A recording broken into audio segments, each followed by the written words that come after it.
Welcome to the Theater of Others podcast. My name is Adam Marple, and I'm the co-artistic director of the Theater of Others.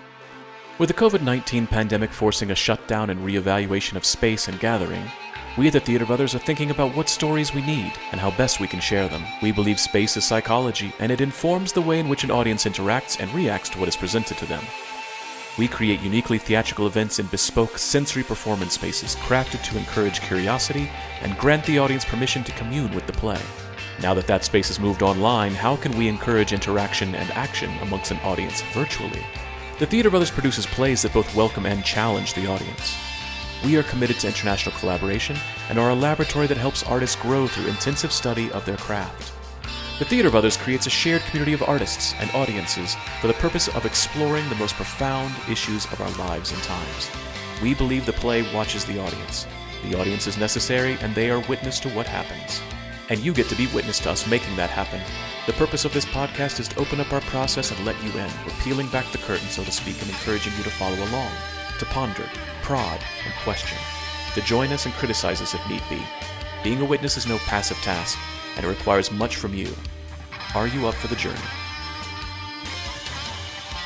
On the podcast today from Melbourne, Australia, our co-artistic directors Budi Miller and myself in Cairo, Egypt. This podcast contains explicit language.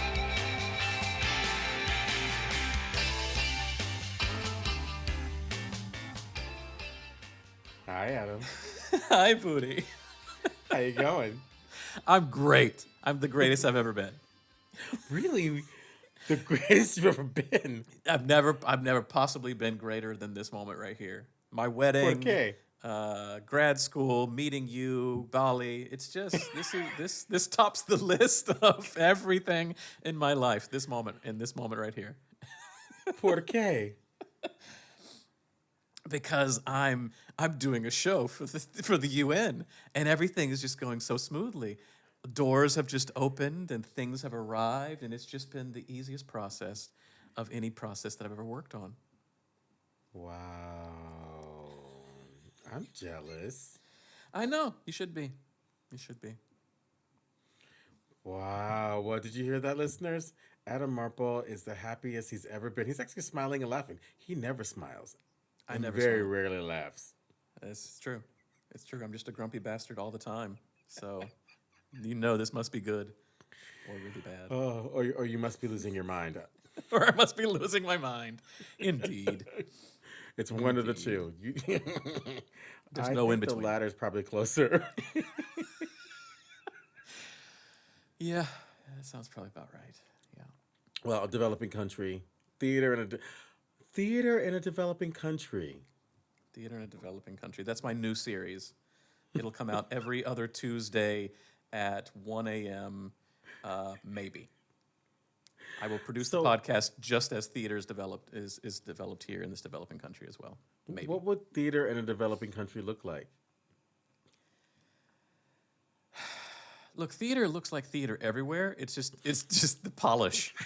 It's just the discipline. It's just the talent. Dust. It all looks the same. There's dust on it. There must have been dust on those. There's a lot of dust. There's a lot of dust on some developing theater, because I mean, there's talented people and there are disciplined people and there are great stories being said, but it's just all the stuff. The simplest thing. I mean, as much as I was just joking about Peter Brook being in a village with a carpet in Africa, like literally, I'm sure that was actually pretty good theater. Wait a minute. What do you mean, Peter Brook in the village with the carpet in Africa? What do you mean? So Peter Brook, very famously in the 70s with his theater company, toured to villages in Africa just with a carpet. And they just rolled out a carpet in the middle of a village and they performed. And some of it was really shit, and some of it was really amazing, and it went on to help him develop his theater and his style and all that. It was the simplest, easiest form of theater that you could do. You just go there, and you're busking. You're busking in the middle of a village. And some people will come and watch it, and some people won't. And some people will like it, and some people won't. And you'll get a lot of instant feedback of it's good or not. I'm sure that was pretty good theater because you have instant feedback, and you don't have to carry around anything. And there's that. So And you're not going to do that? You don't want to do that? sure, yep. I'm gonna do that from now on. I'm gonna give all this up and do that. But how are you going to get power? Well, there we have solar power, we have rechargeable battery power, we have hand cranked magnet powered. I have a bicycle. I have bicycles now that you can pedal and create power. There's all Really? kinds of ways. Yeah, yeah. There's How all does that kinds of work? ways. How does a bicycle work? Well, to create power. What do you mean? You have people like riding a bicycle and like Yeah, generating electricity? yeah. You hook a magnet generator up to the back wheel, and as the person uh, pedals, as the actor in this case would pedal, they generate enough wattage. They create 150 watts of energy from pedaling. So 150 watts would power a normal light bulb in your house. But Okay. LED uses a far less wattage, so you can increase a lot more power in that respect. For instance, okay, we're already talking about this now. The average black box theater uh, for the theater lighting needs 10,000 watts. That's the minimum that you would need. 10,000 watts of power How many to bicycles power. is that? Well, each bicycle is 150 watts. So you do the math. I'm not doing the math either. But that's a lot. You know I don't do Exactly. math. No, But that neither sounds do like I. really big. Yeah. But that's just a 50 seat black box. 10,000 watts of power just to power the theater lights. That's not the sound equipment, that's not any projections. That's just the theater lights. And then if you get a normal proscenium, that's 30,000 watts of energy. So how incredibly wasteful we are with electricity in the theater, um, versus if we do something like the bicycle power or rechargeable power or solar power, then it becomes a little bit more sustainable. Wow. Did you just segue? I think we did. I think we did. If anybody is Wow, still that was listening. pretty seamless. That's a seamless segue for the two of us. We're Well, getting better at this. I've learned from the master. I've learned from the master Well, himself. Yeah. the greatness begets greatness. It's just like Indeed. hurt people hurt people. Greatness begets greatness. Wait, wait, wait, wait, wait, wait, wait. What are we talking about today, Adam Marple? We're talking about sustainable theater, since that's on And my pray tell, mind. what is that? Look, I don't like the name eco theater because it just sounds like a stupid, shitty name. Eco It is theater. a bad, Ugh, that's it's like a really fucked up brand. Eco yeah, Theater. It's eco theater. you can Ugh. bottle it up. Yeah, right, exactly. What's that I smell? Is that eco theater? Oh, Smells like, delicious. it smells of patchouli and armpit. Wonderful. Can I get mine on the Wonderful. rocks? The reason I like to say sustainable theater instead is because the subject matter doesn't have to be about the planet. It's about the process of making theater. Now, for Okay. me, for me in this moment, the show that I am doing is also about ecological issues, but I am choosing to make the show about ecological issues in an ecological way, in a sustainable way. So Okay. it's about making theater in a way that takes from inception to creation to production to presentation a way of thinking about how can I reduce, how can I reuse, and how can I refuse things in this process. And that's the important thing, is that refusing part, um, is what don't I have to have? What Okay. can I So not use? what are some of the things you refused in this process for the show you're doing for the UN? I refused theater lighting. That was number one. Okay. So I know that 10,000 to 30,000 watt use of electricity, that was not going to happen. Because of the same problem with electricity, I also refused any sound amplification. So I have live musicians instead. I like to use live musicians, so it's Yeah. not a big deal. And actors screaming. An actor screaming, exactly. Um, it's also in terms of costuming. Are these things that can be recycled in terms of costume, or is there sustainably sourced material to create these costumes? So that's an important And are you part as using well. hemp? We are using linen, so an Egyptian linen, which is very beautiful Egyptian linen here for our Oh, that sounds costumes. amazing. Yeah. The next thing is props. So, do you need to have that prop? It's only used one time and it's never used again. Does that really need to make it to its show? Because, at least in the terms of this show has to be portable. This show has to be packed into a van and taken somewhere and pass security. So, everything that we are using is absolutely necessary and sometimes, mostly, functions in multiple positions throughout the show. Wow. Yeah. Our computers that's going to have the projections. So the projections for the surtitles, because this is a bilingual production, all have to be the projector as well. All have to be rechargeable and portable. So we can't have the big QLED, amazing, crystal 4K projectors. We have to have, pretty handheld, portable, rechargeable, battery-powered projectors, which changes the look of things. It's going to Yeah, have a the rough aesthetic feel. completely changes. The aesthetic completely changes. And so part of me doing this and part of me really leaning into sustainable theater is to prove that you can still make beautiful choices, beautiful aesthetic choices by going rough, by doing this. It's just a thing of going, well, okay, we're not going to have that, but what's the beautiful option that we can make with what we can do? And once people see that you can actually maintain beauty, then it makes it a lot easier to go, okay, I won't do that next time, or I won't choose this, or I won't use that. It can be beautiful. My show is beautiful. If nothing else, it's beautiful. You know that. You know that about my That's shows. very true. That's very true. That's very true. Yeah. So, So, are we going to get to see it? yes. By the time this podcast is out, it should be up on YouTube, and there should be a link to it. Yes, you should be able to see the beauty of what rechargeable, portable, battery-operated lighting can do today. And it'll only get better. So yes, you'll see that. You'll hear the music. You'll see the costumes. You'll see the props and everything else in that respect. Yes. How fast do you have to pedal to get the watts you need? It's a sustainable pace. It's no, it's not. You're not What's a climbing a sustainable mountain. pace? No, I don't know beats per minute what it's going to be, but it's not like you're climbing a mountain, and it's not like you're racing anybody. It's a sustainable pace for people who do bicycle. I'm not talking like I'm going to grab somebody off the street and say, "Hey, go bike for the next hour and a half." But if you do So, is it bike, nonstop bicycling? it's nonstop bicycling, because if you stop bicycling, the lights will go out. Wow, what a pressure.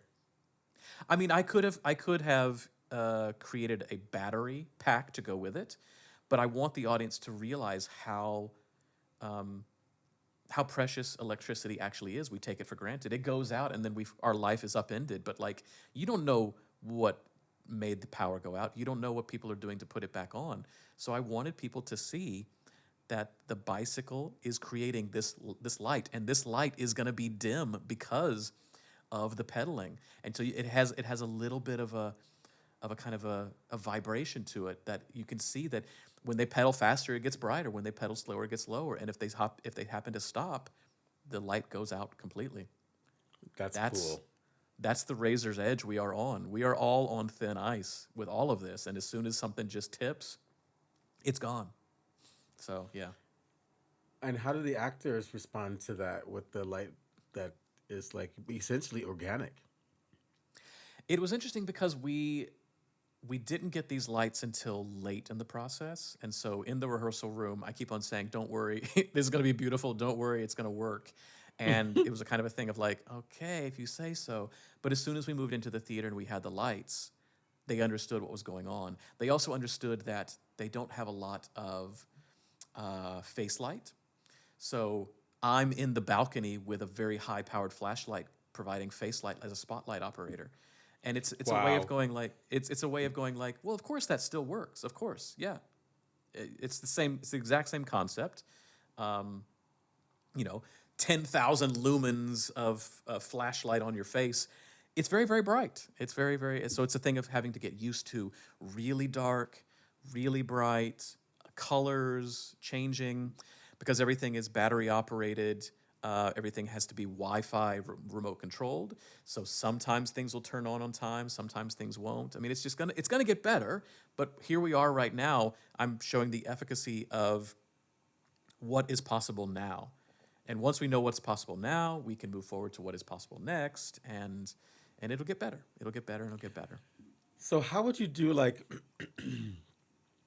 how would you do like a Chekhov play? Like it would completely change the atmosphere with a Chekhov play, which would be quite interesting. Can you Yeah, but imagine what Chekhov play would be good with that?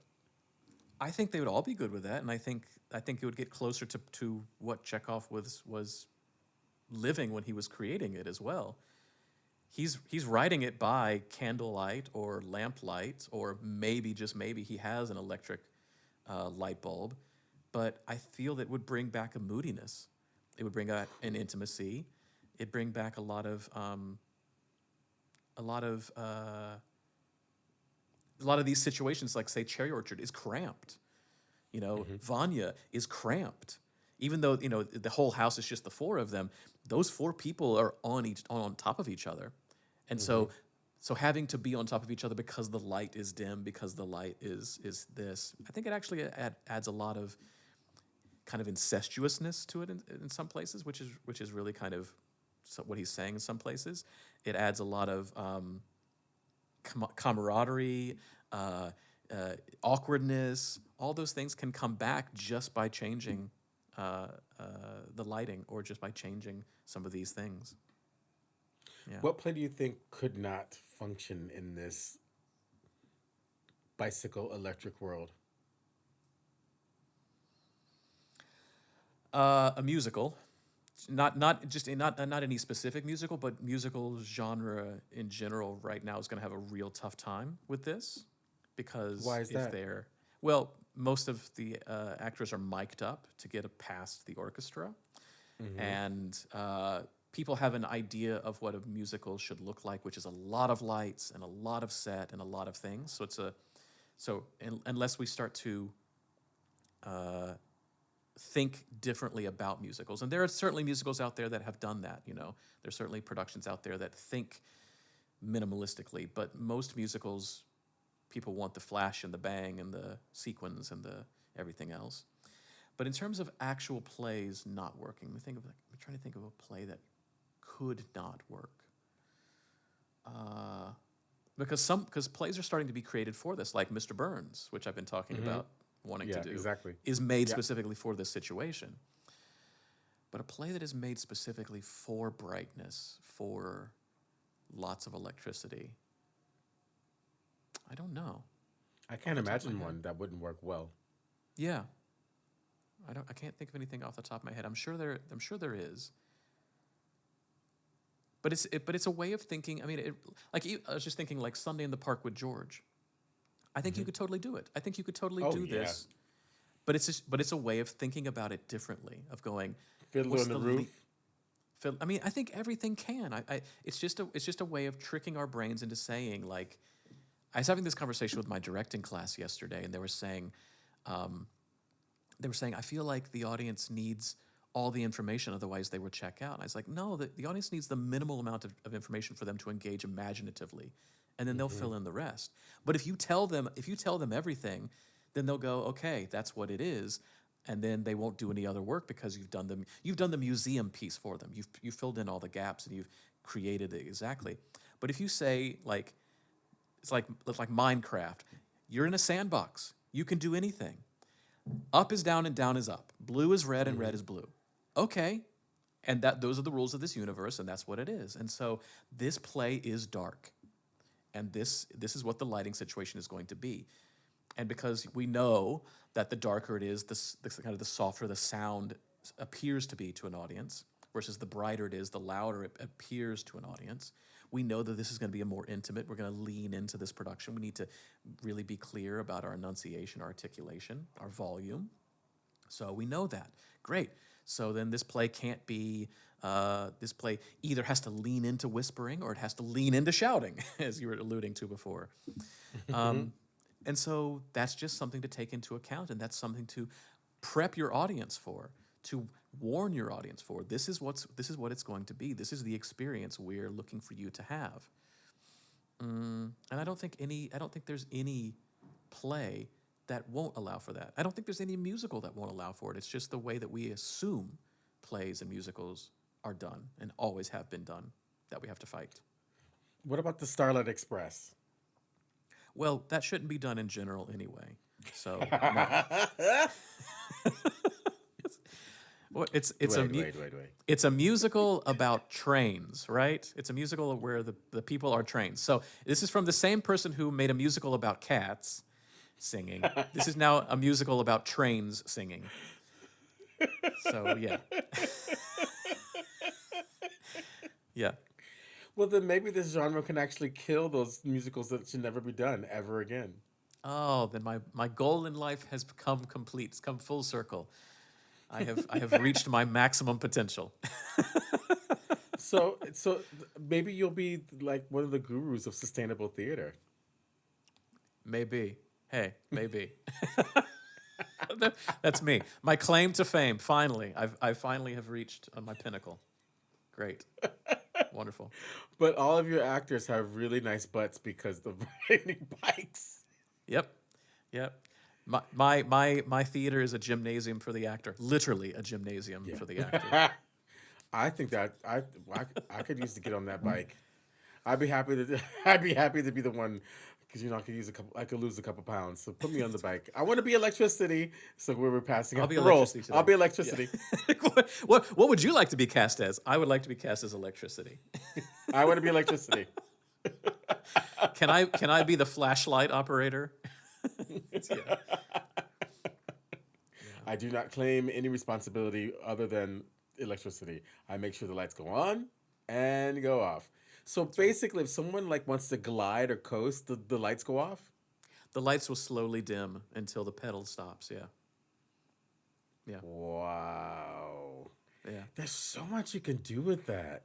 Exactly. And and I should say, this isn't my idea. I did not invent this idea. This is an idea that's been floating around for a while and has been really novel, and people will be like, ooh, that's so neat. And that's, yeah, it is neat. It's very neat. But it's also practical as well, in terms of we need to be really clear about how much electricity and how much wastage theater is making. And so Katie Mitchell, who is is a great director, a UK-based director, decided, this was in 2020, when things got shut down, that how do we tour a play now? And what does that mean to tour a play? And especially when touring requires flights and gas and carbon emissions and wastage of things, and things have to get transported. So she came up with this idea to create a play that the template of the play tours, but local theater companies put it up. So nothing actually has to move from place to place. And so she created, so this play was called, what's the name of this play? I'm so sorry. The Extinction of, Jack will just cut this out because it's going to take a minute for me to look this up again. Zucchina. Yeah. Just give me 1 minute. I'm sorry. Where did I put it? Zucchina. I don't think he's listening. You better let him know that he's got to do some cutting. Yeah, exactly. Okay, so the name of the play is A Play for the Living in the Time of Extinction. So that's the name of the play. A Play for the Living in the Time of Extinction. What a title. Yes. Yeah. It's a beautiful, beautiful play. And so it's a one-woman show. So that's why it's easy to replicate wherever you go. And then they created the template of, here's what lights are doing, here's what projection is doing, here's what sound is doing, and here are the schematics for bicycles for you to do this. And then they basically say, they teamed up with basically all the state-run theaters in Europe, and they said, here, take this, and then you do with it what you want to do. It's going to be your own version, your own aesthetic. Add, subtract, create, take away, and they do all those things. So it was a really beautiful project that happened all of last year and a little bit of this year as well.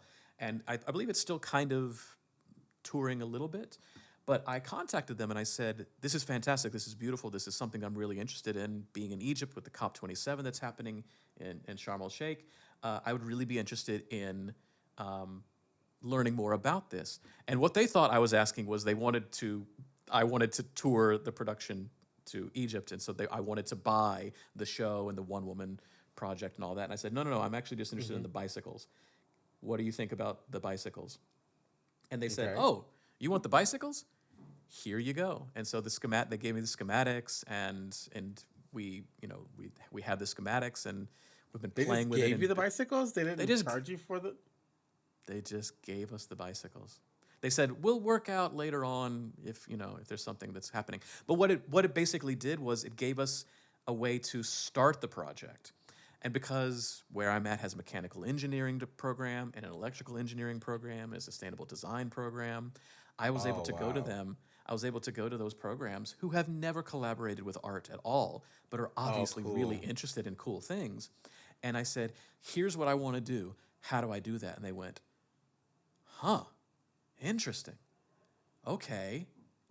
Here's what I think, here's what you can do based on these schematics. Of course, we see this is what happened, but I can increase the output, or I can manage this, or I can do that. So now I've got a team of engineers who are like, this is really quite interesting. Of course, it's doable.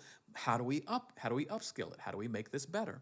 And that's what we're working on for our March production. Wow. That's really cool. Yeah. Does the bike look cool?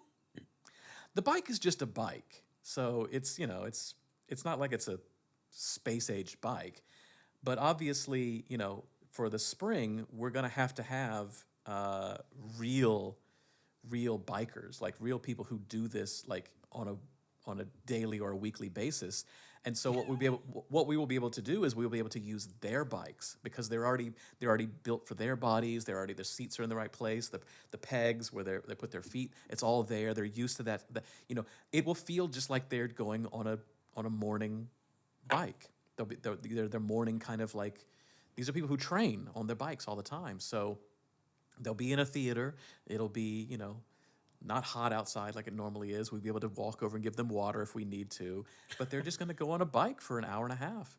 And they can maintain a pace. They can do a good pace for us to maintain that. And if we needed them to sprint, they could also sprint. Yeah. Wow. So essentially this bike is bringing more community into the theater. Exactly. Another sneaky little thing that I've been trying to do while being here with this project as well. Yes. Wow, that's really cool. In concept, it's all very cool. Yes. Well, I think we should take a break from that one, because I want to sit and marinate on just how cool this bike is, and then let's come back and talk about some of the challenges that we're having, that you can see happening in the world with this sustainable model. Yeah, absolutely. Yeah. Yeah. Ladies and gentlemen, and non-binary conforming individuals, you're listening to the stereo sounds of JDB, Jack David Burmeister.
so good. You are on some other stuff.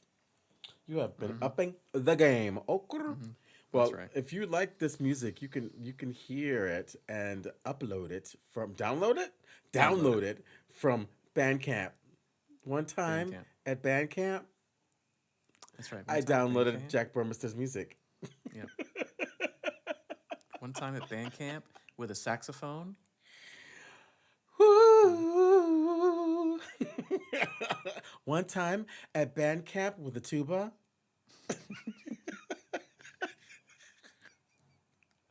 Bandcamp, y'all. That's where you can get the music.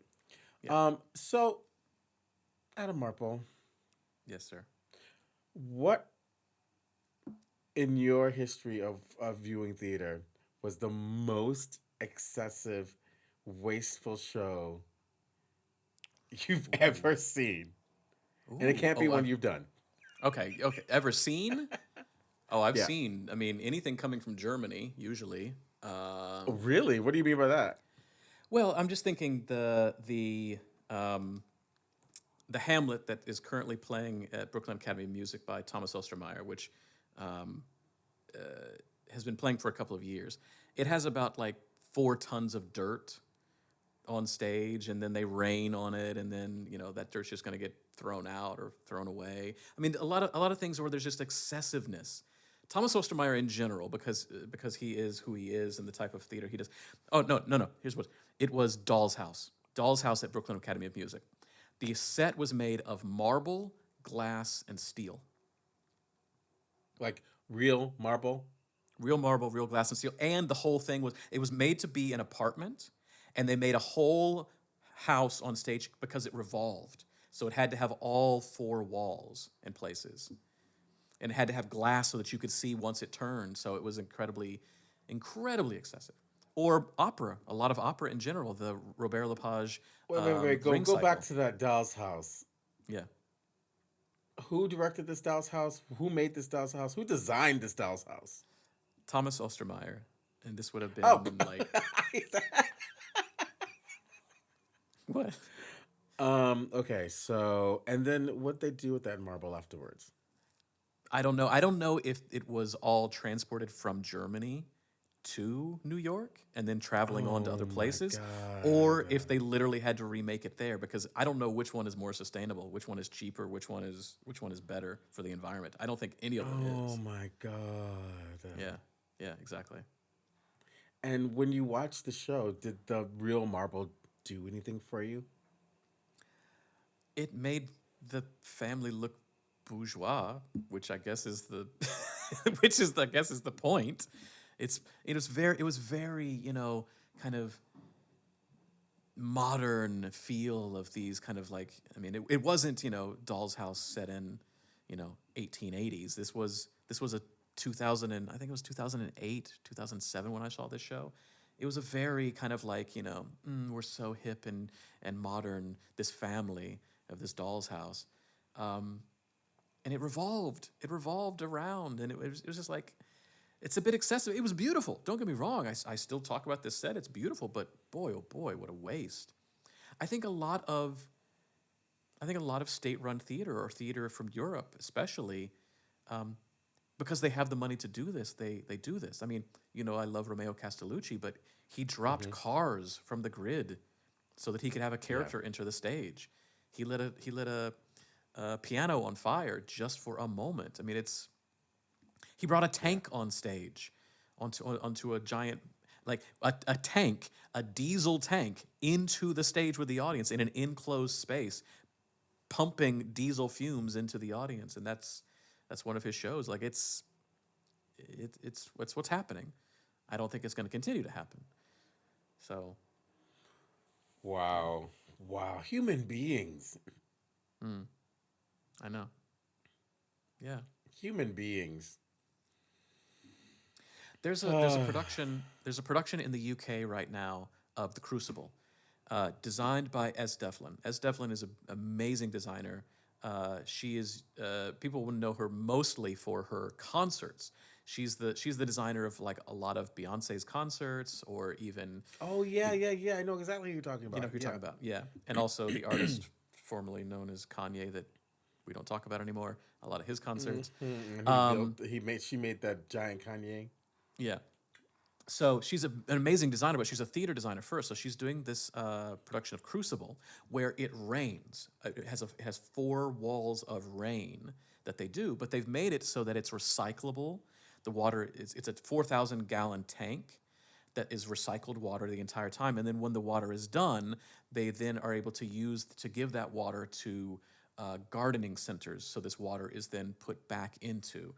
So it's a way of I going thought like, you were gonna say they give it to the audience to drink. I was like, no, gross. No, exactly. No, but the plants can still have it. So there's this yeah. beautiful, beautiful design, and the only design is that, like, it's lights and that rain curtain, and she's making these beautiful things. But I'll link it in the show notes of what it looks like. But then they've already thought of, like, okay, well, we can't just take water and just dump it but we can take this water, and there are certain plants that can take dirty water and clean it. We can put it into marshland, and they will clean that water, which is what marshland is for. So it's a way of going, we can make beautiful what we are using excessively, and we can really take care of that. Yeah. But I think the biggest challenge though is there is an addiction of fossil fuel. Like human beings are addicted to it, like Yes. crack cocaine. Yes. And so getting people to even think about these adjustments, it's like asking them to quit smoking cigarettes. Yeah. So with this show, um, there's the show itself, and then there's a panel that I had after the show. Um, for me, I've talked about this before. The play is just a centralizing event for a larger thing. The larger thing for me with this show was I had a panel of scientists, climate activists, and sustainability managers there to do a talk back, a dialogue with the audience. And I started when I said to them from the beginning, when I asked them to be a part of it, I said, look, giving up plastic straws seems like the least that I can do. Stopping all international travel and quitting my job seems like the most that I can do. What is it that I can actually do today that it won't completely disrupt my life so that I can start making sustainable behavioral choices? Because that's what's going to have to happen, is we're going to have to change behaviors. And if we cold turkey say I'm giving up cars, then immediately we're going to know how inconvenient our life is because it's based around cars, versus if we say, okay, I'm going to carpool 3 days a week. And I'm not talking like I'm going to Uber there where there's one person driving in the direction that he doesn't want to go, but I'm going to find two other people. I'm going to find two other people who are going to the same place that I'm going, and 3 days a week we're going to go there. If I give up meat 1 day a week, if I don't eat meat 7 days a week, I eat it 6 days a week instead. That actually has a big thing. And so I had these scientists, these sustainability managers saying, like, here's what you can actually do, and it shouldn't disrupt your life or inconvenience you so much. And then when you feel comfortable with that, here's something else that you can add.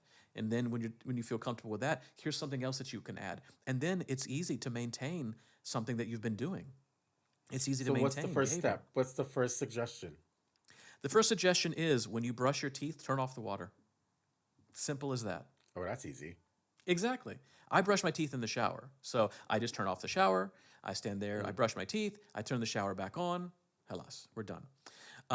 Again, giving up meat 1 day a week, or even if you did more. I mean, you don't have to go full on vegetarian if you eat meat. Do you have to eat meat on the weekends, or can you say Monday and Tuesday I don't eat meat? That actually makes a huge, huge difference. We had a medical doctor on the panel, and surprisingly, he said medical wastage is 25% of all carbon emissions on the planet. Yeah, that makes sense. And so he was saying, if we just took better care of ourselves, we wouldn't have to go to the doctor as much. If we just took care of our health, we wouldn't have to have these things. And so just taking care of ourselves seems like it's a selfish thing, but it's actually better for the planet, because now I don't have to get in a car and go to the hospital and see the doctor and then come back and then do a second opinion. And then I have to go to the pharmacy to get those pills and then do that. And I don't have to get x-rays. It's just taking care of ourselves actually cuts down this carbon emissions. And that's just it. It's the mindset of going like, well, no, I know what it is. It's gas, so I just don't use a car. And it's plastic, so I just don't use single-use plastics. But it's everything. And it's Yeah. everywhere. And if we can Yeah. just simply tweak this and tweak that, my little things start to add up, and your little things start to add up, and they start to add up over time. And it's really easy to become disheartened, and it's really easy to lose hope. But it's really easy to also change little behaviors that don't inconvenience us. Okay. So translate that now into theater. What would be phase one for the theater in changing behavior? Phase one in changing behavior is to not accept the last 150 years as as the gospel of what theater is. Can you elaborate That's on that? Well, I mean, in terms of we have to use theater lights, actors have to be mic'd, we have to be in a proscenium stage, um, costumes have to be made for this show, uh, props, have to uh, be specific, this, that, or the other, and we have to go and buy these things, and that's not the right one, so we have to go someplace else and buy this. Um, that rehearsal space has to be far away, that it can't be next to where public transportation is. That even going into what we've talked about the last 2 years, which is 10 out of 12s, that techs have to be at the end of the process, not the beginning of the process, that rehearsals have to be crammed together 8 hours a day for 3 weeks. Those are all things that we've just taken as gospel, and we know human beings, we can't do that. So why do we think that how we make theater, actually physically, creatively make with our hands theater, should stay the same as well? So that's number one, is just the mindset of going, okay, theater has been made this way for 150 years. Should we still continue that? Does that make sense? So basically, going down the list of the things that we used to have as a requirement, and Yeah, then going and saying, "Do we need that? Take that off. Do yeah, we need that? Take that off." yeah, yeah. That's for And then me. never bring it back. If you don't need to, if you don't need to, exactly. And for me, that this is, I was telling somebody yesterday, this is my 52nd production directing, and it's the hardest one that I've ever worked on before. And it's not just because of Egypt and all the problems that exist in Egypt, but because of, it would have been so easy for me to do this as if this were a normal play. It would have been so, all the hassles and headaches that I have would have not disappeared, but it would have been so much easier if I had only just used the theater lights, and if I had only just used pre-recorded sound, and if I had only just pulled costumes and sent money to go pay to go buy that and done this. It would have been so easy. But by refusing it, by making rules for myself, one, I could go, I'm living up to the goal that I set for myself. And two, this show, when it is done, literally there will be nothing that exists anymore. There'll be no emissions that exist. There'll be nothing that gets thrown away. It literally is an ephemeral event, which is what theater should be. Wow. Yeah. Wow. Okay, so what's phase two for human beings to change their behavior for the environment? Phase two is then, and this is gonna sound glib, but with us as Americans in this moment, it's voting. It's Huh? voting. It's voting. It's making sure that the policies are being implemented of what your values are. And that's something that Ah, we on our own cannot do. But we have a platform in the theater to say we are no longer going to make theater that hurts the planet. And we invite okay. you, the audience, to stop hurting the planet as well. Here are things that you can do. Turn off the water when you're brushing your teeth. Vote for candidates that feel the same way too and are putting their money where their mouth is. And then we do Mm, that. And so the same thing applies for corporations. It's also corporations that, are they doing something? Coca-Cola is one of the worst wasters of water on this planet. Nestle is right there next to them. Do you ugh. need to drink Coke? Do you need to buy Nestle products? And it's difficult. Hmm. It is. It absolutely is. Well, Nestle is a problem because Nestle owns clothing stores like Everything. Diesel. Like they own Yeah, everything. they own everything. They own everything. But doesn't that give you pause? Should something Yeah. own everything? Everything. Exactly. Everything? Exactly. Yeah. Yeah. Yeah. So Exactly. it's also, I mean, if nothing else than the last 2 or 3 years have really taught us is corporations actually pay attention when their bottom line starts going down. When people start voting with their money, they actually make Mm-hmm. change. I'm not sure that Mm-hmm. Nike actually cared about Black lives until Colin Kaepernick took a knee, and then everybody also started going, what are you going to do, Nike? Then I think they probably actually started caring. I don't think Yeah. that Gap cared about what Kanye said until they started losing money. It's a thing of like Mm-hmm. Or people will, Adidas. Their forty yeah, percent of their income and yeah, sales was gone. Yeezy. Yeah. So it's a thing where I think, I really hate to say this, but in a way, capitalism can kind of save us a little bit because What do you mean? what I mean is people people vote with money. People vote with their dollars. If you decide to stop spending your money there, corporations will take notice. Corporations will actually start to make change. They won't make change before then. So But that's not capitalist. that is very capitalist. To not buy. No, for to use that mindset for against a company because the company only wants to make money. If they find out that making money can be done by being altruistic and being sustainable and being about social justice, then they will all of a sudden make that into a money-making idea. Okay, so how do you translate that into theater? What's phase two of the theater? Phase two of the theater is rethinking our models of working, not just how we make, but our models of working. Do we need to have 8 hours a day over 3 weeks, or is it better to have 3 hours a day every other day over the course of 2 months? Ooh, I like that model. So do I. Does it make sense for us to do tech at the end of the process versus the beginning of the process? Does it make sense for us to not have a daycare in a theater that can afford Mm. daycare options or at home work options or paternity leave options? All of those things Mm. actually start to add up because mental health concerns, things like that, but also in terms of building. Do you need to build that new theater? Do you need that capital campaign for that thing?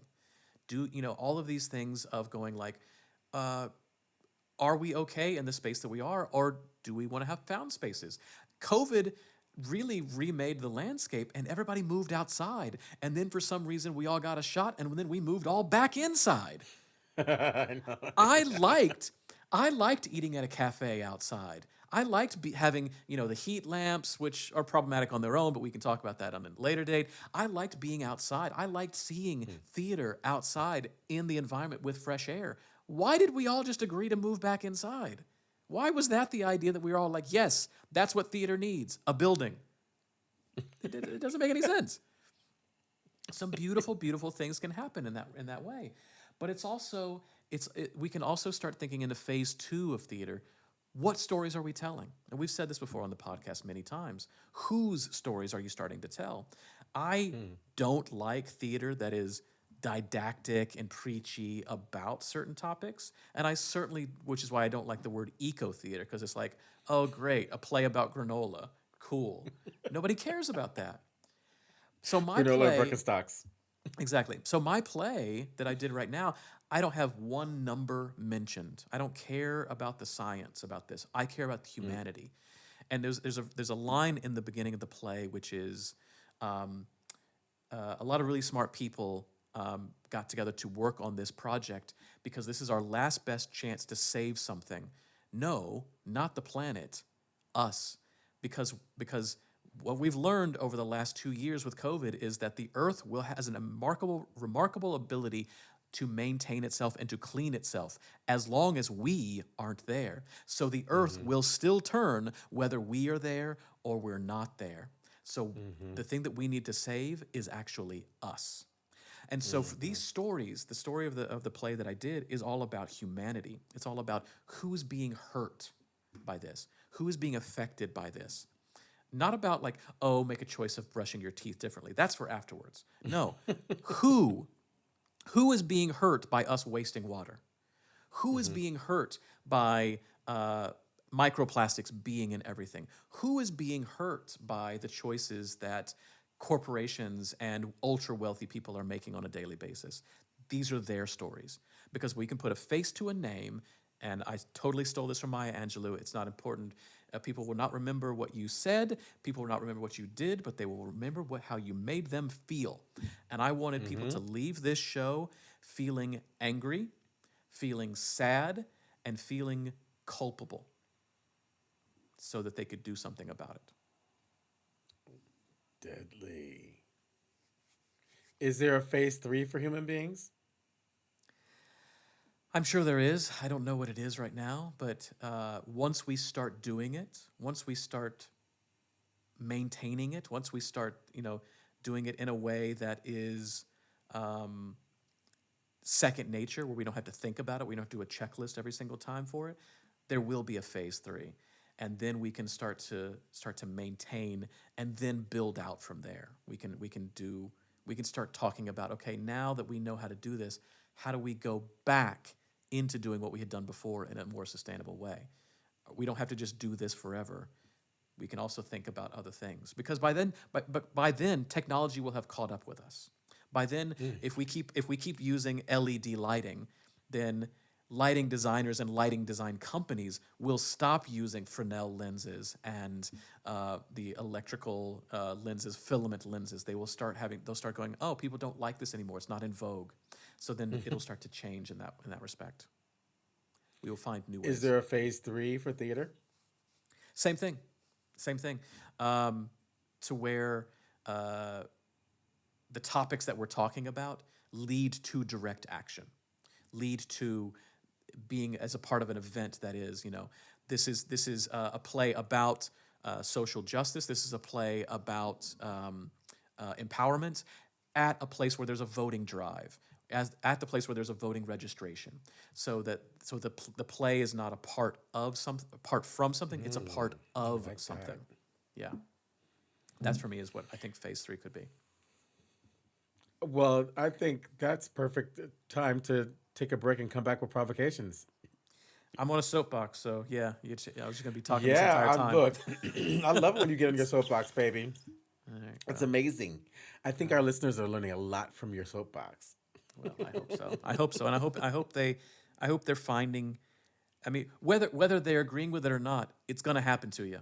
It's gonna be forced on you. Might as well make the change yourself. Might as well be in charge of that change. I'm actually quite worried about what they're going to say about, because 8 years left began last year. So they said we have 8 years. And if they say we have 7 years, yeah, that's not a good sign. If they say we have 5 years, oh Lord, oh Jesus. Sure that's what they're going to say. I'm pretty sure that's what they're going to say. Though. I know. Yeah. Well, let's take a break and then come back with some provocations. How's that sound? Sounds good. Okay, Jakina, Jack David Burmeister, give us some nature, give us some life, bring us back to life. Ladies and gentlemen, and non-binary conforming individuals, you are listening to the stereo sounds of JDB, Jack David Burmeister.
So refreshing. Thank you, Jakina. And if you like that, everyone, you can get yourself a copy on Bandcamp. That's right. Bandcamp. Just go to the show notes and then you'll find it. You'll find a link to it. So, Mr. Marple, Yeah. do you have any provocations for our listeners? I mean, this whole entire episode has been a provocation from me, but I think all of you theater makers out there, actors, directors, designers, as you are making your stuff, take time to check in with yourself and ask what is it that you've taken for granted as this is the way that it's done. What are the things that we just have in the back of our mind as a checklist of I do this, I do this, I do this. Theater's made. That's one. And then in that checklist of things, start to ask the question, the very, very uncomfortable question, which is that necessary? And am I doing this in the most sustainable way that is possible? Now, I'm not asking that you have to upend your life and change everything, but it's the question of just starting to recognize, I took an Uber by myself to that rehearsal. Oh God, that's gonna kill me. I can't share an Uber, I know. but I drive an electric car. That's There you my. go. Sure. I'm not saying you have to change the behavior, but you do have to become aware of it. And this society and modern day has become very, very good about making us brush away the uncomfortable things and not think about it. But what I'm asking you to do, the provocation is be comfortable with being uncomfortable. Do hard things, because whether you're ready for it or not, it is going to be thrust upon you. So better to make those changes with you in charge than somebody forcing those changes on you and you having to accept them. So just start looking at what your behavior, what you're doing, and go, could I be just a tiny bit inconvenienced and do this differently? And do that. Yeah. That's a great provocation. That's a great provocation. I have a provocation. Yes. I dare Ooh, our listeners. dare. I dare our listeners to take on round one. Round one. Round one.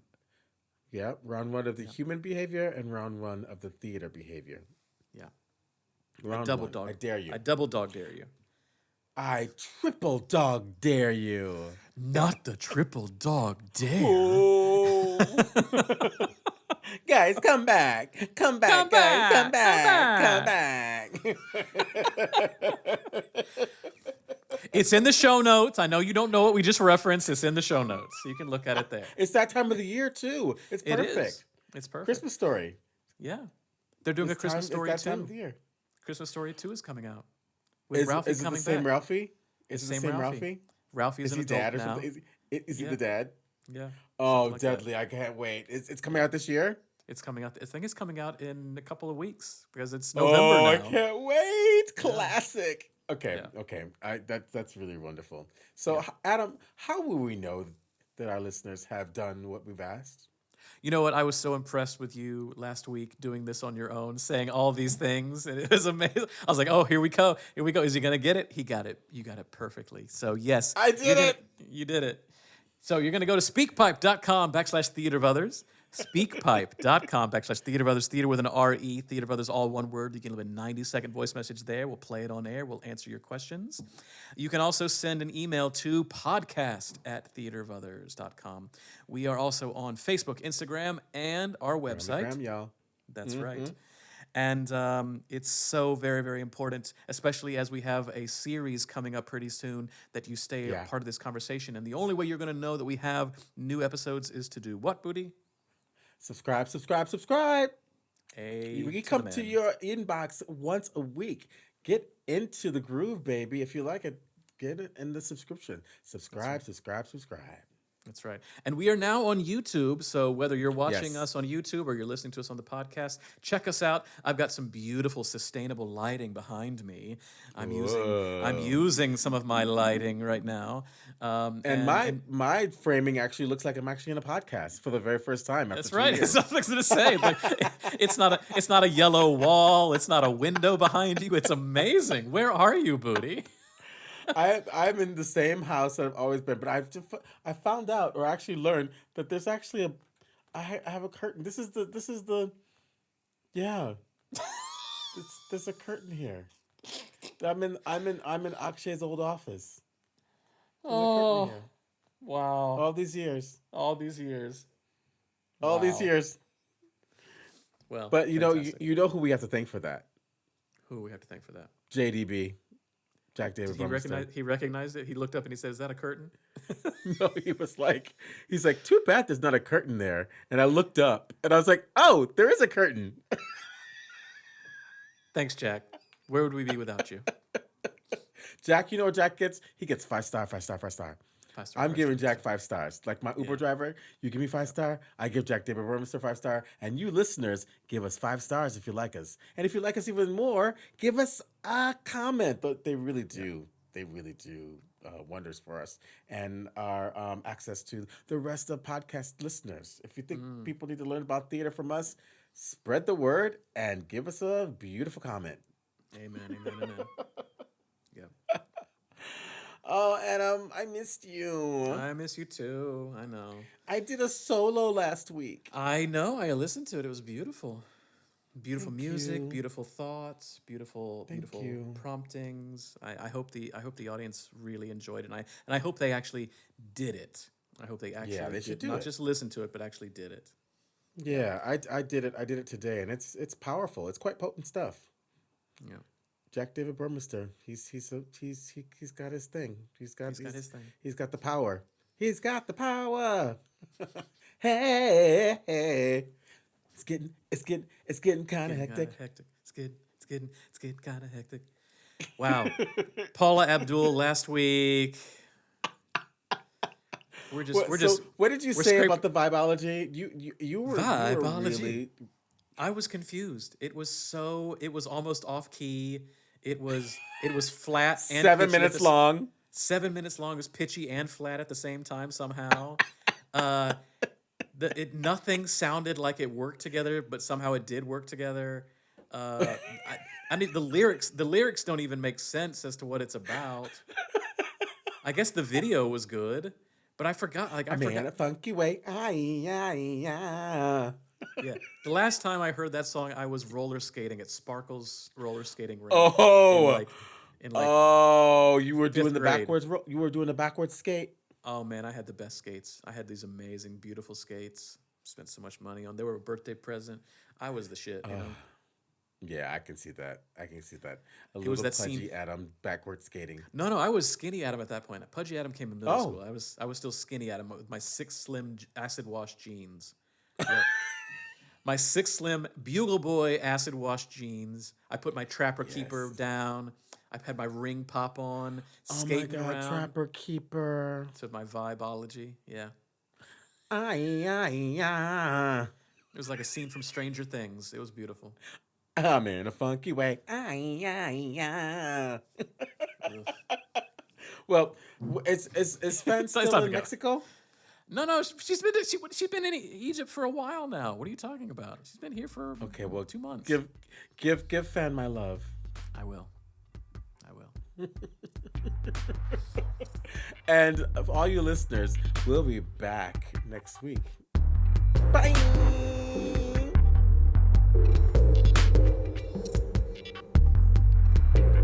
Thanks for joining us this week on the Theater Brothers podcast. Make sure to visit our website, theaterbrothers.org, where you can subscribe to the show in iTunes, Stitcher, or via RSS, so you'll never miss a show. While you're at it, if you found value in this show, we'd appreciate a rating on iTunes. Or if you'd simply tell a friend about the show, that would help us out too. A special thank you to Purple Planet for the music you've heard. The Theater Brothers creates a shared community of artists and audiences for the purposes of exploring the most profound issues of our lives and times. We believe the play watches the audience. The audience is necessary, and they are witness to what happens. And you get to be witness to us making that happen. The purpose of this podcast is to open up our process and let you in. We're peeling back the curtain, so to speak, and encouraging you to follow along, to ponder, prod, and question, to join us and criticize us if need be. Being a witness is no passive task and requires much from you. Are you up for the journey? Be sure to tune in next week for our next journey.